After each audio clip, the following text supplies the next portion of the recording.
Assalomu alaykum, hurmatli o'quvchilar, hurmatli kanalimiz a'zolari. Bugun sizlar bilan kuchaytiruvchi fikr, argumentning taxmin va xulosasi haqida gaplashamiz. Taxmin nima? O'quvchilar, taxmin deb bu asos bilan xulosani bog'lab beradigan tushib qolgan yashirin asos hisoblanadi. Demak, taxmin tushib qolgan asos.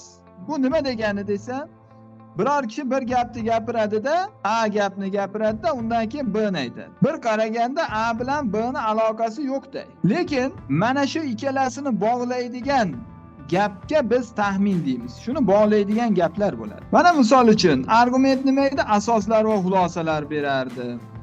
Xo'p, endi taxminda-chi desa qaranglar. Taxminni men sizlarga tushuntiraman. Taxmin shundayki, men ishxonada ekanligimda yomg'ir yog'ib boshladi. Mana argumentda birinchi gap ketyapti. Men soyabonni uyda qoldirgan edim. Ikkinchi gap ketyapti. Birinchi, ikkinchi gap. Yomg'ir tinchigunicha ishxonada qoldim. Endi savol tug'iladi. Ha, yomg'ir yog'ibdi, mayli. Soyabonni uyda qolibdi, mayli. Lekin nimaga yomg'ir tingunicha, to'xtaguncha ishxonada qolib ketgan? Mana shu savolga shu yerda javob yo'q. Demak, argument to'liq bo'lishi uchun unga yana bitta asos kerak. Agar mana bu yerga mana bu taxminni qo'yversak, argument to'liq bo'ladi o'quvchilar. Shu taxminni qo'yib ko'ringlar-da, keyin gapni o'qinglar, to'liq bo'ladi. Men ishxonada ekanligimda yomg'ir yog'a boshladi.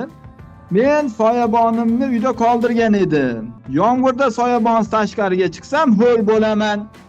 Shuning uchun yomg'ir tingunicha ishxonada qoldim.